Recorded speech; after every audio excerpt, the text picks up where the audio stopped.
Bienvenido a los webinarios de Medical Expo. Este es el punto de encuentro donde la innovación en tecnología médica y el conocimiento especializado se unen para impulsar tu desarrollo profesional. En Medical Expo, nos dedicamos a proporcionarte las herramientas y la información más avanzada en el campo de la tecnología médica. Nuestros webinarios están diseñados para ofrecerte un aprendizaje profundo y práctico, guiado por expertos líderes en la industria de la salud. Síguenos en nuestras redes sociales para estar siempre informado sobre nuestras próximas sesiones y oportunidades de aprendizaje. Únete a nosotros y potencia tu conocimiento y habilidades en tecnología médica.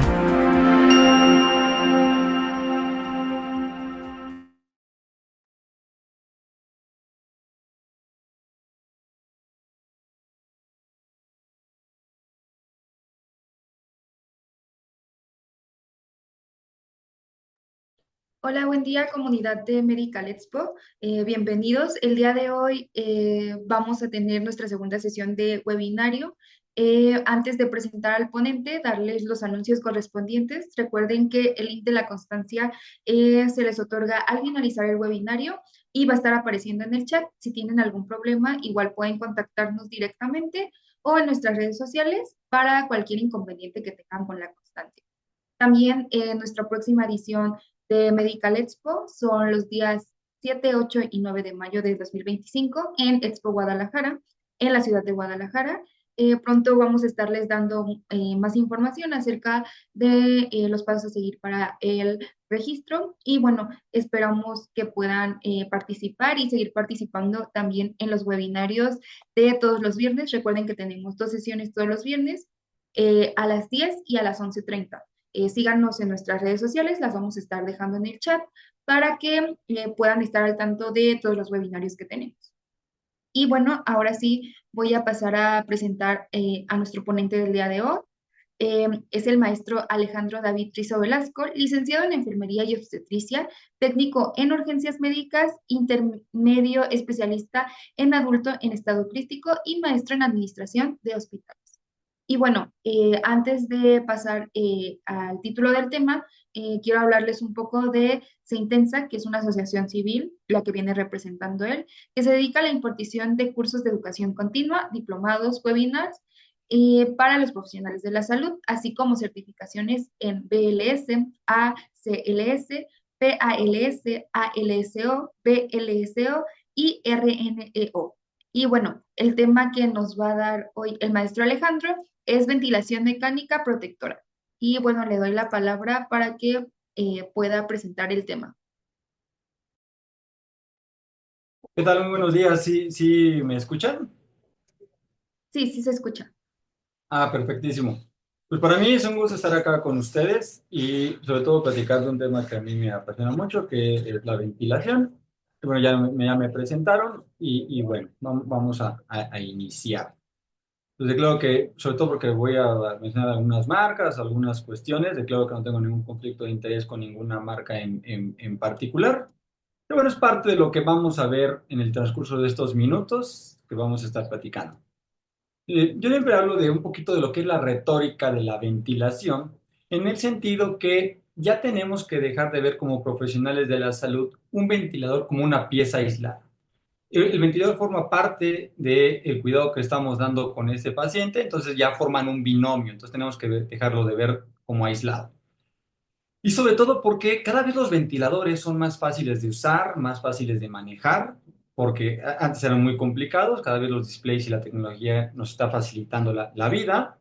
La idea es que tenemos que también migrar, así que todos queremos ocupar que el paciente tenga lo menos invasivo, que sean los que nos den la mayor seguridad del paciente. Antes no sabíamos ni qué le estábamos dando, actualmente podemos monitorizar en tiempo real muchísimas variables y sobre todo que el ventilador que elijamos tiene que tener el mayor costo-beneficio para nuestros pacientes y sobre todo yo quiero dejar un concepto que es bien importante.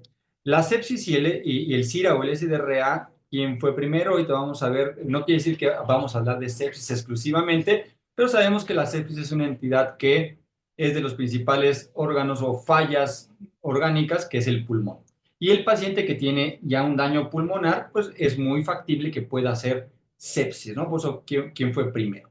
No voy a ahondar mucho en esto porque esto ya todo, mucha gente lo recuerda, solamente lo voy a traer a colación, que desde hace muchos años el doctor Gantignoni hablaba de este concepto del pulmón de bebé, que no es otra cosa que este daño pulmonar que tenemos o que tiene un paciente que sufre esta entidad que se llama SDRA y que se caracteriza por tener zonas, como lo están viendo acá, zonas que tienen una tendencia a la sobredistensión, que es la parte superior, y zonas que tienen tendencia al colapso. Yo siempre le llamo que es como, no sé si ustedes han inflado un globo, están inflándolo, pero nunca lo amarran, lo inflan, lo desinflan, lo inflan, lo desinflan. El hecho de que quede con residuos de saliva, hagan de cuenta que ese globo ya quedó sensible. Cuando ustedes sobredistienden ese globo que nunca amarraron, por consiguiente, por la presión o el volumen que están colocando, pues puede llegar a tener una sobredistensión y hay zonas que se empiezan a perforar porque están todo pegado, todo como chicloso.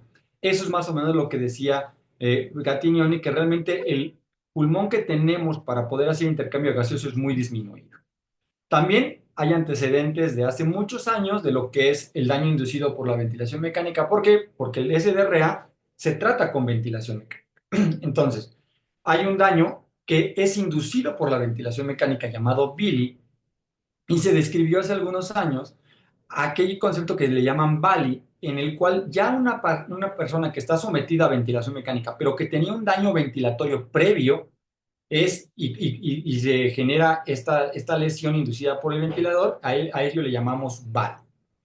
Con la pandemia de COVID-19, ustedes recuerdan que, bueno, Gattignoni volvió a tocar el tema y salió este artículo que dice, bueno, el pulmón de bebé realmente importa, y de ahí salieron los famosos fenotipos que todos hemos llegado a escuchar. No voy a hablar de las guías de sepsis, solamente, como decía, que están íntimamente ligados la sepsis con SDRA. Desde las mismas guías de sobreviviendo a la sepsis hablan de estrategias de ventilación mecánica protectora e iniciar de manera temprana con ventilación no invasiva. Vean cómo desde las guías de sepsis hablan, y solamente me voy a enfocar en esta parte, que hablan de poder iniciar con una ventilación de alto flujo o una ventilación no invasiva, y lo que ya conocemos desde el ARNES desde hace muchos años, que volúmenes, lo que está más que comprobado, volúmenes corrientes bajitos, pronar lo más pronto posible a los pacientes y bueno, tratar de mantener esta ventilación mecánica protectora.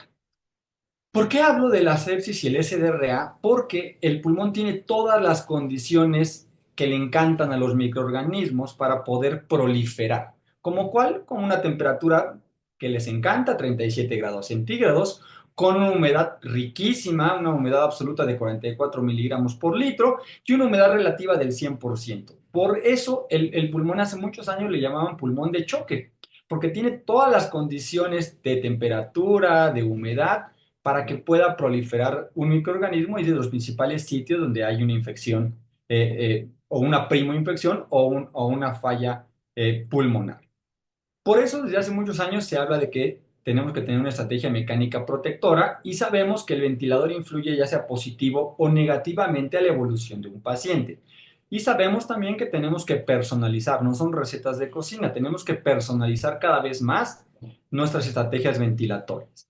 Y entonces, ¿qué es estrategia de ventilación protectora? Es lo que vamos a hablar dentro de unos minutos. Entonces decíamos que la ventilación no es inocua. Per se la ventilación mecánica genera daños, o lo que hablábamos ya de Billy, o daño inducido por la ventilación mecánica, que normalmente sabemos que dependiendo lo que estemos ocupando es el daño que le puedo generar al paciente. Si yo estoy hablando de presión, pues barotrauma, de volumen, volutrauma. Si no le pongo PIP al final de la expiración, es atelectrauma. Este proceso inflamatorio generado por los biomarcadores, biotrauma, puede ser toxicidad por oxígeno y las famosas asincronías o el daño inducido por el paciente, pero actualmente estamos ya hablando de otros conceptos como el ergotrauma, el miotrauma, porque vamos a ver que la ventilación mecánica actual, protectora actual, no solamente se engloba en el pulmón, ya tenemos que ver otros órganos, principalmente el diafragma. Saben también que hace poquito se publicaron las guías del manejo del paciente con SDRA, no las vamos a ver a detalle porque nos llevaría mucho tiempo, pero simplemente voy a abordar que se tocan tres aspectos fundamentales de estas nuevas guías. La redefinición del SDRA, recordar que hay fenotipos y el soporte ventilatorio, que es lo que nos toca platicar el día de hoy.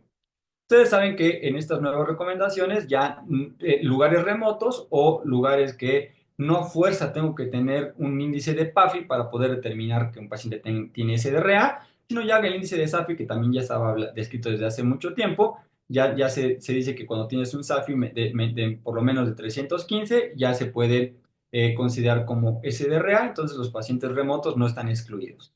Se integran otras herramientas de diagnóstico como es el ultrasonido. Actualmente ya saben que la tomografía ya era lo ideal, pero actualmente ya se integra el ultrasonido para poder determinar un posible daño a nivel pulmonar. Y en cuanto a ventilación, ustedes saben que como la recomendación es puntas nasales de alto flujo, pues también aquellos pacientes que ya tienen puntas nasales de alto flujo, no fue porque la definición operacional de Berlín decía con un PIB de 5. Todos los pacientes que no estaban intubados, pues a veces quedaban un poquito fuera de la definición. Por eso actualmente ya se puede definir SDRA incluso con puntas nasales de alto flujo, cuando tenga un flujo mayor de 30 litros por minuto o que tenga ventilación no invasiva o CPAP de 5 centímetros de agua. Pero bueno, eso no es lo que nos toca. Hablábamos de el diagnóstico, herramienta diagnóstica por ultrasonido. Hay muchos protocolos, el protocolo Blue, Vexus, la regla de los 7. Hay muchos estudios que nos trae a colación que el ultrasonido es una gran herramienta y homólogo de la tomografía para poder llegar al diagnóstico clínico o complementar el diagnóstico de un SDRA. Hablábamos también de los subfenotipos y ahora entendemos por qué un paciente se comporta y responde a las medidas ventilatorias y un paciente tarda más en responder y sale de esto, que son los subfenotipos.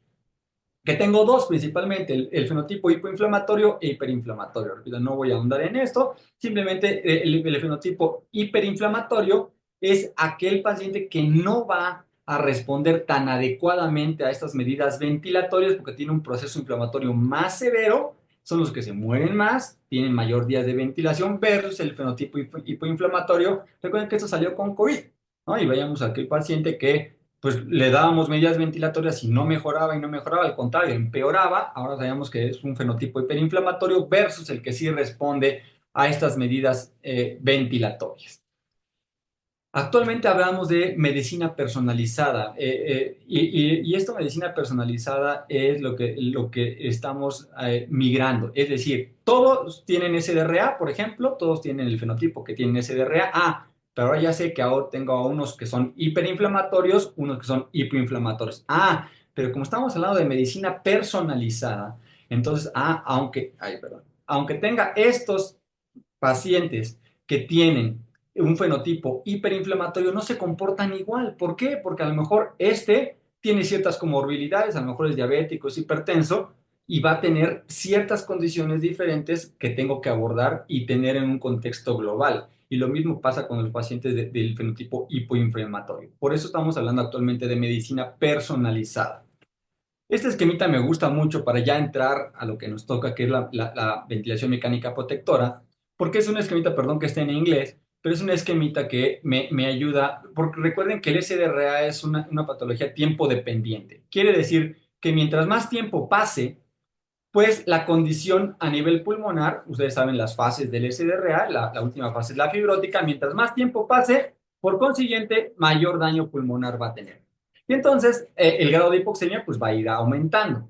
Entonces lo que te dice este esquemita es simplemente que mientras tú detectes que ya tienes el paciente con SDRA, tú ya tienes que empezar con medidas. A lo mejor inicias con oxígeno suplementario o si tiene un SDRA leve, pues a lo mejor con puntas nasales de alto flujo, ventilación no invasiva, y conforme el tiempo vaya pasando y el grado de hipoxemia vaya siendo más grande, pues a lo mejor vas a tener que implementar ya medidas más avanzadas como ventilación mecánica, pronar al paciente, dependiendo tu PAFI, y algunas medidas ya cuando tienes una hipoxemia más grave como ECMO, ¿no? Y hablábamos de los fenotipos, aquí incluye los fenotipos hiperinflamatorio o hipoinflamatorio. Recuerden que cuando ocupamos cánulas nasales de alto flujo, pues bueno, tenemos que tener un índice pronóstico para poder determinar si va a tolerar esa ventilación o tener una intubación de manera precoz o de manera anticipada.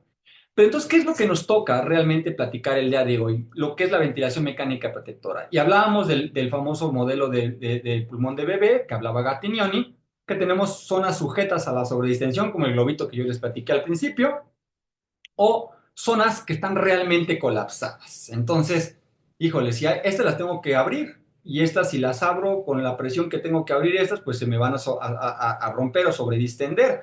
Entonces, pues bueno, realmente esto se vuelve un verdadero reto para poder ventilar a nuestros pacientes.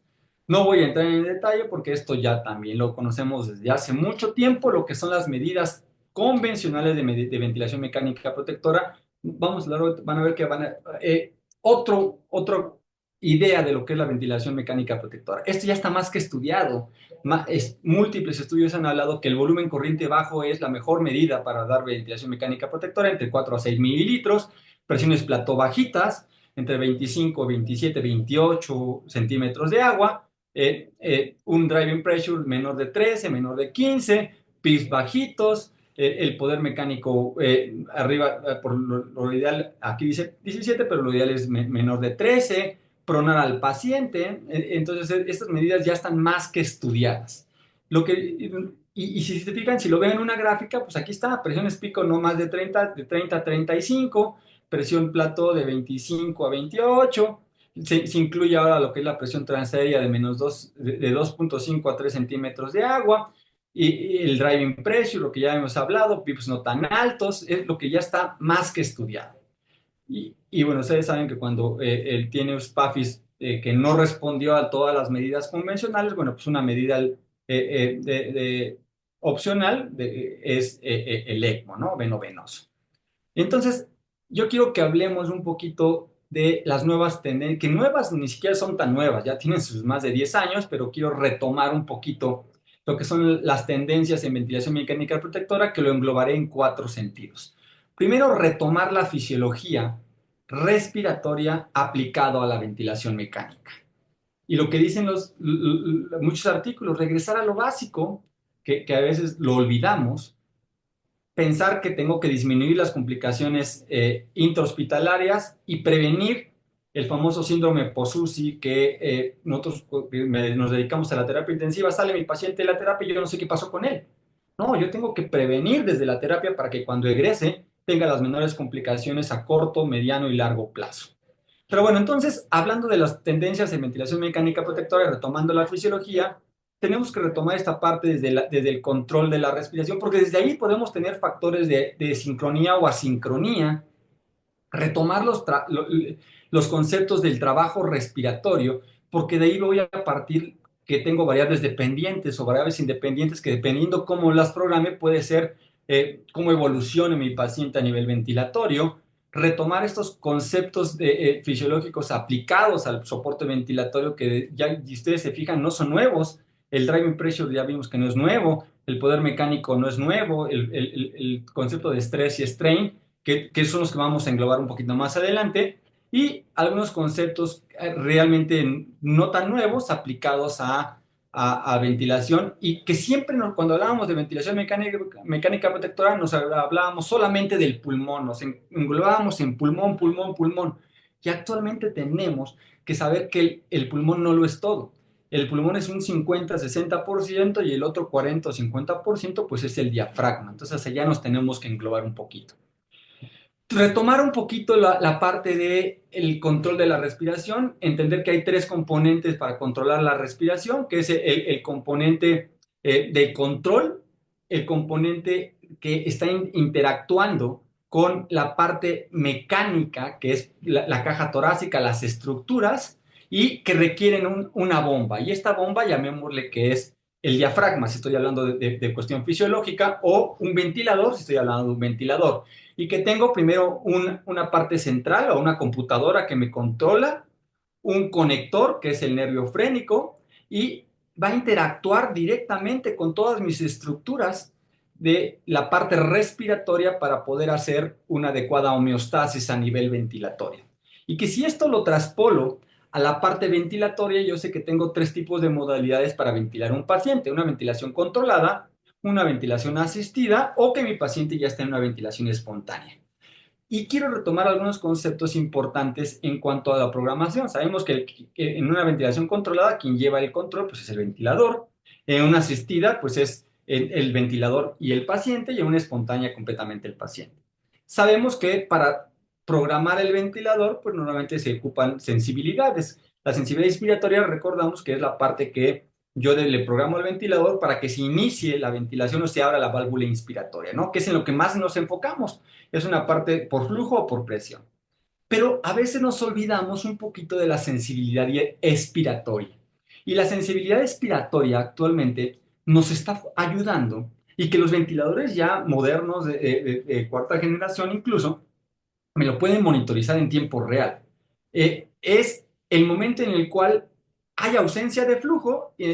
¿Para qué? Para que empiece a abrirse la válvula expiratoria, y que esto me sirve para poder minimizar las asincronías ventilatorias, ¿no? Entonces, no nos olvidemos de la sensibilidad expiratoria como una herramienta, incluso de ventilación mecánica protectora. Entonces, ven cómo desde aquí empieza la ventilación mecánica protectora, desde la programación del ventilador, y no solamente el concepto de volumen corriente bajo, ¿no? Entonces, desde aquí empieza para poder minimizar estas famosas asincronías en mi paciente. El trabajo respiratorio, saben que consiste en estas fuerzas que están interactuando en la caja torácica, y que sabemos que son fundamentales para poder llevar de manera adecuada a una progresión de mi paciente y sacarlo de ir haciendo el protocolo de Winning para ir extubando de manera precoz a los pacientes. Y que el trabajo respiratorio, no voy a entrar mucho en detalle, solamente recordar que se divide en tres partes. La parte mayúscula, la parte mayor, que lleva dos tercios de la carga del trabajo, es este trabajo elástico que se compromete a todo y depende de dos conceptos que normalmente ocurre durante la inspiración, y que contempla dos cosas que son de la fisiología respiratoria, que es la distensibilidad de la caja torácica y la distensibilidad del pulmón. Y que recuerden que esto va a variar. ¿Por qué? Porque de esto va a depender incluso qué parámetros yo le programe al ventilador. Recuerden que esto se va almacenando, y si yo le estoy programando, tengo una distensibilidad bajita, pues a lo mejor le tengo que programar mayor presión o mayor volumen para poder distender al pulmón o a la caja torácica. La otra parte es el trabajo resistivo, que equivale a un tercio del trabajo, y que va a depender normalmente es un trabajo disipativo, es decir, no se almacena, y que va a depender de estas tasas de variación del volumen pulmonar. ¿Por qué? Porque es lo que yo tengo que vencer para que entre el aire, ¿no? Entonces, vean cómo está, y si tengo unas altas resistencias, a lo mejor tendré que meter mayor presión o mayor volumen para poder abrir la vía aérea. Y el trabajo inercial, que principalmente en adultos no aplica porque va más relacionado a lo que es el alto flujo, pero bueno, saben que en adultos no, el alto flujo no está recomendado actualmente. Y les quiero dejar este esquemita porque vean cómo en una curva rápidamente volumen versus presión, es una curva de lazos común, yo puedo ver el trabajo ventilatorio de una forma. Entonces, la parte inspiratoria de mi curva, pues me da este trabajo resistivo, ese trabajo de resistencia que yo tengo que ya comentamos, que tengo que vencer. Y la parte descendente, pues es el trabajo elástico que tenga en la vía aérea. Entonces, yo puedo monitorizar este trabajo que ya vimos, el trabajo de la vía aérea, lo puedo estar monitorizando Hay diferentes modalidades de monitorizarlo, con fórmulas, pero en una curva lo puedo ver de una manera muy fácil. Entonces, esta curva de presión versus volumen la tengo que estar monitorizando todo el tiempo, porque la puedo analizar en varios conceptos, pero simplemente viendo el trabajo ventilatorio la puedo dividir en dos, y puedo estar viendo cómo se está comportando en tiempo real mi paciente. Y hablando de trabajo respiratorio, entonces es un concepto básico de la física en el cual habla de que trabajo en general es fuerza por distancia.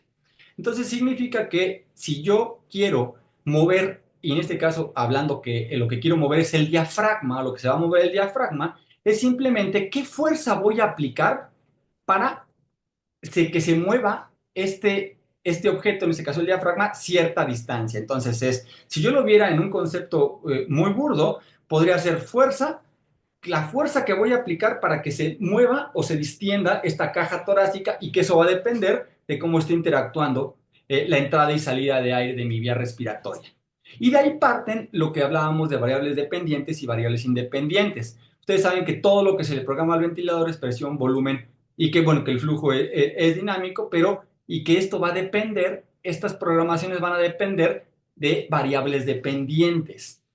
¿Por qué? Porque sabemos que lo que dijimos, si lo que yo tengo que vencer es la resistencia, pues dependiendo de las resistencias y la distensibilidad que tenga mi paciente, pues van a ser los parámetros o incluso la modalidad ventilatoria que yo voy a elegir para poder vencer estas variables o estar interactuando entre variables independientes y variables dependientes. No voy a entrar mucho en detalle en esto. Recordad que el pulmón tiene propiedades estáticas y propiedades dinámicas. Recuerden que las propiedades estáticas están en ausencia de flujo, no hay, solo que están comportándose cuando no hay flujo aéreo, que ya lo hablábamos, que es la distensibilidad, la capacidad de distensión de un cuerpo. La estancia es lo contrario, la capacidad de retracción y esta tensión superficial que hay que programar porque recuerden que el alveolo tiende al colapso y que tengo que tenerlas en cuenta para cuando inicie la programación de un ventilador. Y por otro lado están las variables dinámicas del pulmón, que estas es lo que es la resistencia, cómo están interactuando estas propiedades estáticas, el flujo. ¿Por qué? Porque si yo no las tengo en cuenta, cuando programe el ventilador, puede ser que ponga mucha presión para poder vencer las resistencias y pueda generarle un daño a nivel pulmonar o a nivel alveolar. Yo le englobo esto que vimos en estos tres ejemplos. Imagínense que el parénquima pulmonar es un globo, ¿no? Y si hablamos que tengo propiedades dinámicas y propiedades estáticas, si yo veo el globo común y corriente, significa que si yo tengo una buena distensibilidad, voy inflando, voy metiéndole presión y cierto volumen, entonces tendría que ser proporcional. Pero ahora, ¿qué pasa? Eso sería un parénquima normal sin ningún daño. ¿Qué pasa si tengo el famoso globo del payaso, por ejemplo? Entonces, todos hemos visto un globo con los que los payasos hacen figuras. ¿Qué pasa? Yo lo intento inflar y no puedo. ¿Por qué? Porque las resistencias son muy grandes y porque la distensibilidad está muy disminuida. Por consiguiente, tengo que meter una bombita para poderlo inflar. Es decir, tengo que tener mayor presión para poderlo inflar. Imagínense que ese es un parénquima pulmonar de un paciente, por ejemplo, con fibrosis. No es la única patología, pero imagínense. Y el último ejemplo es la famosa bolsa de plástico. Vean cómo yo con poquita presión que le meta o con poquito volumen se sobredistiende esta bolsa. ¿Y qué pasa si lo sigo inflando? Pues se me va a reventar. Entonces son pacientes que tienen una distensibilidad aumentada o unas resistencias disminuidas. Entonces yo tengo que pensar en estos conceptos dinámicos y estáticos del pulmón cuando voy a programar un ventilador. Y lo podemos ver en la famosa curva que ya habíamos platicado, que es la famosa curva de presión versus volumen.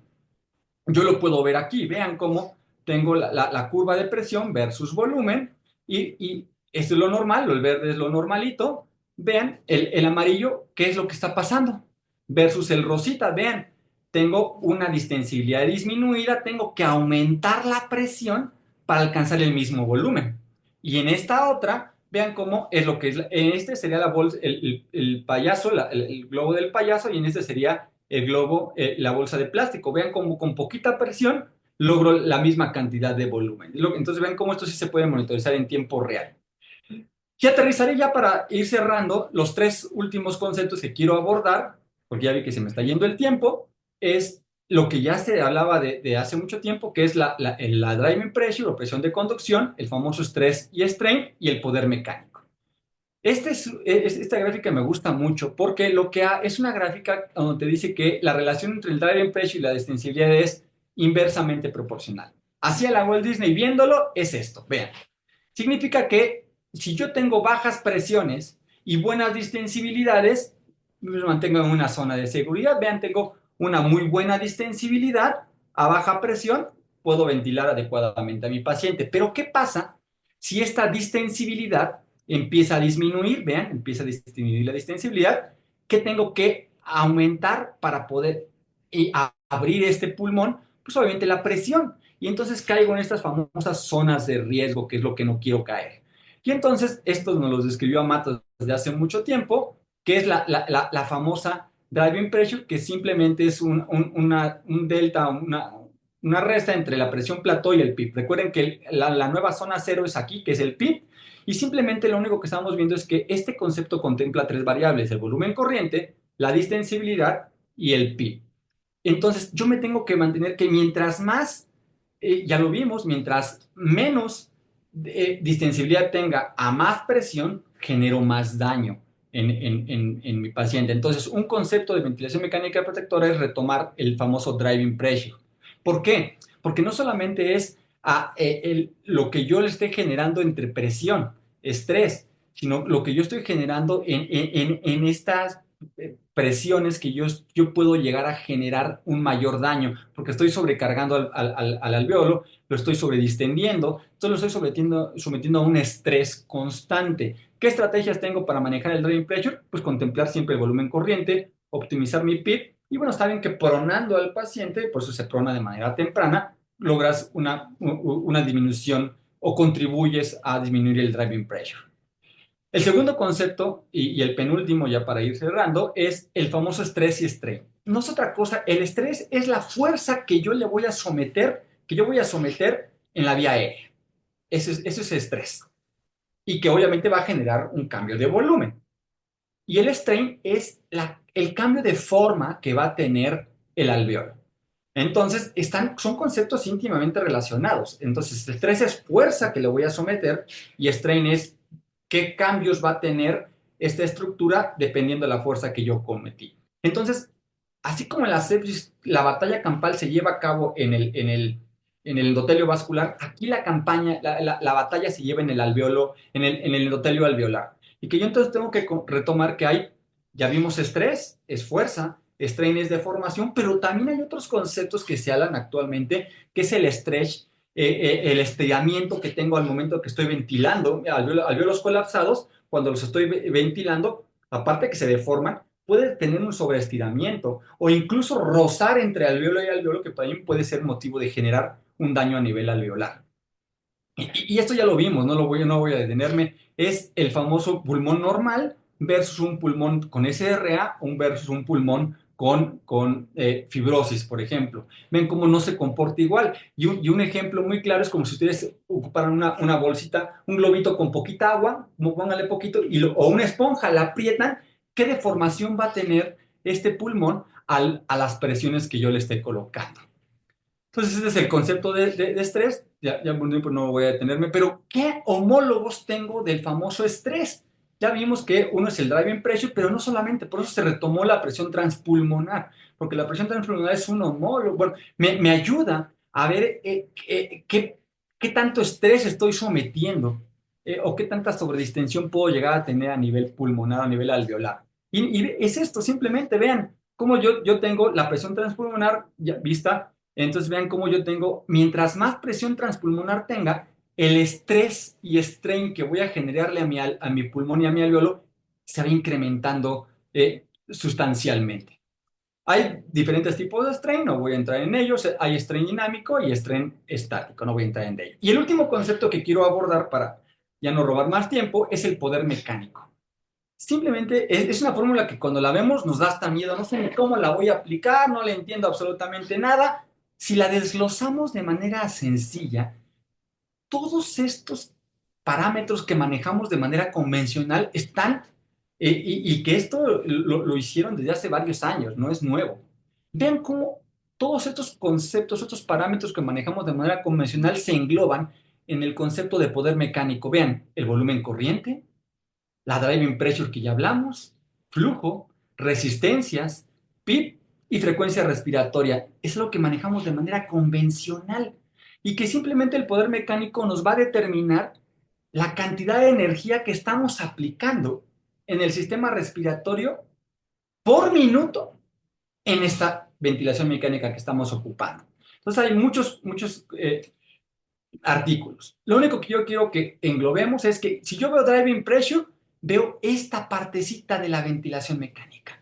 Si yo veo poder mecánico, veo un global de mi ventilación mecánica. Veo más conceptos pudiéndolos medir. ¿Por qué? Porque vean todos los conceptos que ocupa el famoso poder mecánico. Entonces hablábamos de miotrauma y ergotrauma, y aquí está. Entonces el poder mecánico me permite ver esta fuerza que estoy sometiendo y me permite ver que no genere ergotrauma en mis pacientes. Y entonces, ¿qué poder mecánico es el ideal? de 13 a 12 joules, aunque el corte es 17, lo que recomiendan actualmente en ventilación mecánica protectora es un poder mecánico no mayor de 12 joules, ¿no? Y entonces ya habíamos hablado del poder mecánico versus a nivel alveolar. También se puede manejar si poder mecánico estamos por presión o por volumen. Para hablar de ventilación mecánica protectora, entonces, tenemos que también tener estos conceptos de sedación. Tengo que tener bien sedado a mi paciente si voy a darle ventilación mecánica protectora.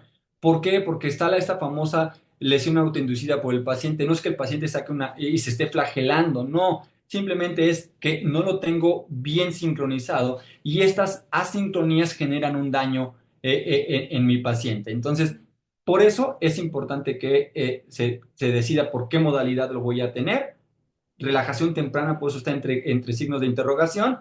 No a todo se relaja, pero bueno, tener una buena estrategia ventilatoria y actualmente se está hablando de un concepto que es la presión transpulmonar y medida o la presión esofágica.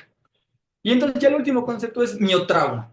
El miotrauma es, decíamos, no todo es pulmón. El otro 50% de la carga es el miotrauma. Y como el diafragma es un músculo, es bien fácil que el diafragma se acostumbre. Ah, yo estoy bien cómodo, me están ventilando. Y entonces por eso es muy factible que cuando un paciente tuvo más de 6 horas de ventilación mecánica, no lo puede extubar de manera súbita. Tengo que tener un protocolo de extubación bien controlado, un protocolo de weaning bien controlado. Y para eso hablan de una estrategia de sedación protectora. Por eso es ya no ocupar sedación profundísima. Sedación profunda sí, siempre y cuando el paciente esté grave, esté pronado.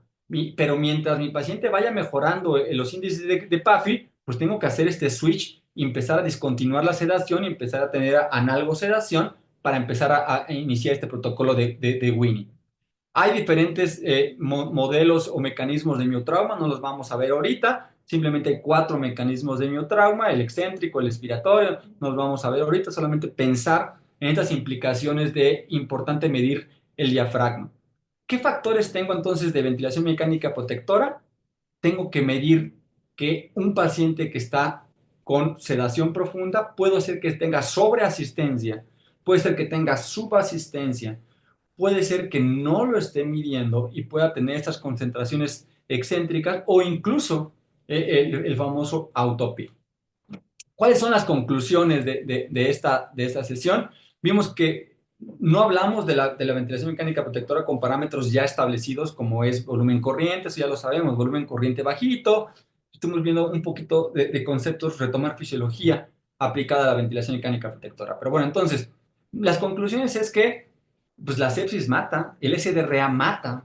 Tengo que adaptar todo lo que son las guías y recomendaciones a mi contexto, a mi experiencia, a qué formación tenga, a mi equipo interdisciplinario. Tengo que estar con el personal de terapia respiratoria, los médicos intensivistas, los neumólogos, en mi caso, porque estamos aquí en un hospital respiratorio 100%. Recuerden que tenemos que incluir cada vez más a la familia dentro de este plan, dentro de la terapia intensiva, y si mi paciente va a salir con cuidados ventilatorios posterior a su egreso. Recuerden que tengo que pensar en minimizar las secuelas a largo plazo, eso es bien importante, y favorecer a lo que le llamamos actualmente una homeostasis respiratoria. ¿Qué es la homeostasis respiratoria? Evitar la acidosis respiratoria y mantener una oxigenación adecuada, así de simple. Comprender que el SDRA es generado por otras patologías, pero también si nosotros manejamos esta ventilación mecánica protectora, ayudamos a prevenir el daño inducido por la ventilación mecánica. Y recuerden que se requiere un buen ventilador, sin duda, pero se requieren mejores clínicos cuidando a las personas.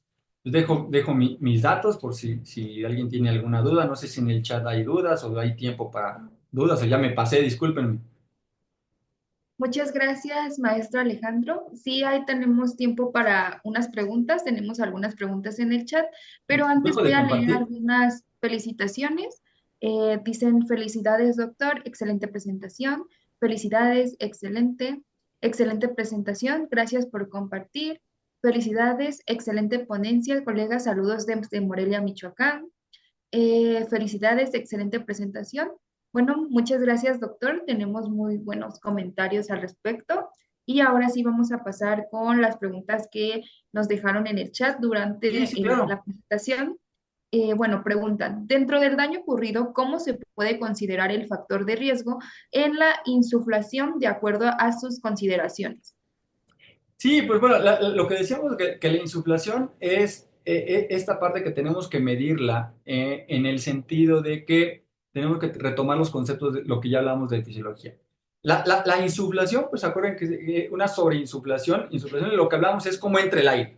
Entonces, lo que tenemos que ver es, pues, medir qué tanto tiene, individualizar el tratamiento, qué resistencias tiene, qué distensibilidad tiene, qué patrón de parénquima pulmonar tiene para saber qué presiones son las más adecuadas a esta persona y evitar la sobreinsuflación, como midiendo lo que ya hablamos, driving pressure, poder mecánico, eso es lo ideal actualmente. Muchas gracias, maestro. Ahora vamos a continuar con cuáles son los daños que puede ocasionar la intubación. Bueno, recuerden que la intubación per se es un trampolín directo para una infección, una neumonía asociada a ventilación mecánica. Se tiene que tener cuestiones estériles. ¿Por qué? Porque el tener una mala técnica puede generar, aparte de infecciones, puede generar lesiones, ya sea en la vía aérea, una fístula, puede llegar a tener intubación a esófago, entonces puede generar una sobredistensión gástrica. Entonces la intubación per se no es inocua, tiene que tener muchas medidas y ser hecha por personal experto, no, nada, vamos a practicar, intuben lo que quien quiera, no tiene que tenerse con toda la seriedad. Incluso hay secuencias rápidas de intubación, protocolos de intubación para minimizar estos riesgos. Muy bien, muchas gracias, maestro. Y bueno, continuamos con otra pregunta. ¿Cómo funciona el strain con varias atmósferas en los buceadores? Fíjense que el strain, recuerden que a nivel fisiológico es la deformidad que tiene el alveolo. Recuerden que un buzo es, el nivel de la atmósfera es 760 milímetros de mercurio a nivel del mar. Si tú vas subiendo en altura, se minimiza la presión barométrica y lo que pasa cuando tú te sumerges a partir de 1 metro, pasa exactamente lo mismo que subas. No sé si han visto los relojes que dice para 5 atmósferas. Entonces hagan de cuenta que si tú vas sumergiéndote, un buzo se va sumergiendo, entonces la presión que va teniendo son todas esas atmósferas sobre ti.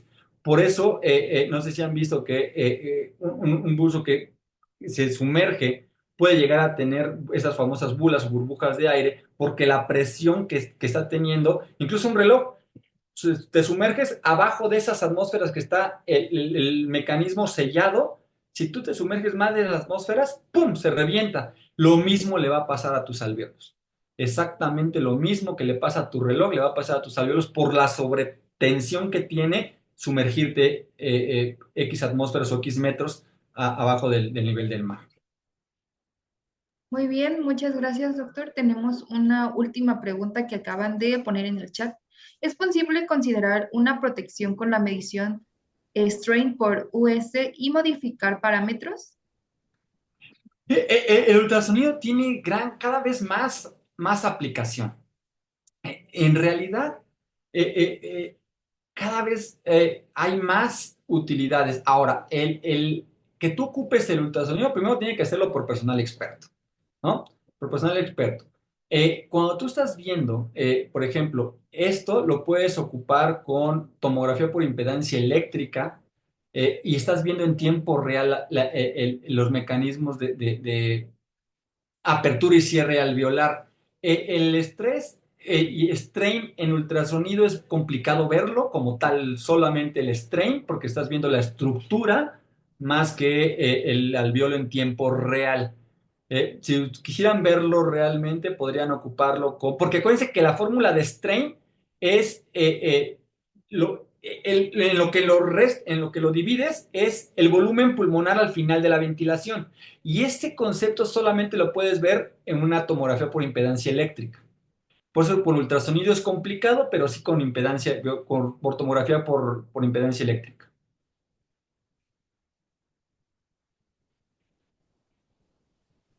Muy bien, muchas gracias, maestro. Ya no tenemos más preguntas, solo con respecto al tema tenemos una última que dice, ¿dan cursos de manejo y uso de ventilador pediátrico y Sí, adulto? sí. De hecho, hago un comercial. En enero vamos a tener un taller exclusivamente, síganos en nuestras redes sociales, vamos a tener un taller híbrido. Bueno, va a ser, la teoría va a ser en línea, va a ser 23, aquí tengo la fecha, 24 y 25 de enero, y todos los talleres van a ser presenciales con ventiladores, nos apoya la industria farmacéutica. Los talleres van a ser ventilación mecánica no invasiva, ventilación mecánica invasiva y aerosolterapia, y la parte teórica el 24 y la parte práctica el 25. Síganos en nuestras redes sociales y ahí va a estar un taller de ventilación que damos con varios, es un equipo interdisciplinario, médicos, terapeutas respiratorios y personal de enfermería. Muy bien, muchas gracias. Con Y todo bueno, gusto. ya para concluir el webinario, recuerden que les estamos dejando el enlace para que puedan descargar su constancia del día de hoy en el chat y también las redes sociales y la información de Cientensa para que puedan también contactarlos por si tienen alguna duda, quieren saber más de los cursos que están dando. Y bueno, no sé si quiera darnos algunas palabras de despedida, por favor. No, pues para mí siempre es un gusto, y para Señorense siempre es un gusto estar con nosotros. Yo me tocó estar acá, no siempre estoy yo, pero bueno, somos un equipo interdisciplinario, y que sobre todo que estos webinarios que tienen, pues sean 100% aplicativos, no nada más es que tengamos la teoría, sino que realmente trascienda al cuidado. Por eso estamos aquí, por el cuidado de los pacientes, ¿no? Que todo lo que vean en estos webinarios realmente sea 100% aplicable a sus pacientes. Muy bien, bueno, muchas gracias, doctor. Que diga, maestro, vamos a concluir con el webinario y recuerden que nos conectamos todos los viernes a las 10 y 11:30. Recuerden que tenemos un lapso de vacaciones. Eh, Nos vamos, el último webinario que tenemos es el 20 de diciembre. Y el siguiente webinario donde estaríamos volviendo sería el 10 de enero, el viernes 10 de enero, para que estén al tanto de ellos, pero también pues síganos en nuestras redes sociales para saber los próximos temas que tenemos la siguiente semana. Y bueno, muchas gracias por conectarse a todos, muchas gracias maestro, y bueno, nos vemos la próxima semana. Hasta Excelente día a luego. todos. Este es el punto de encuentro donde la innovación en tecnología médica y el conocimiento especializado se unen para impulsar tu desarrollo profesional. En Medical Expo, nos dedicamos a proporcionarte las herramientas y la información más avanzada en el campo de la tecnología médica. Nuestros webinarios están diseñados para ofrecerte un aprendizaje profundo y práctico, guiado por expertos líderes en la industria de la salud. Síguenos en nuestras redes sociales para estar siempre informado sobre nuestras próximas sesiones y oportunidades de aprendizaje. Únete a nosotros y potencia tu conocimiento y habilidades en tecnología médica.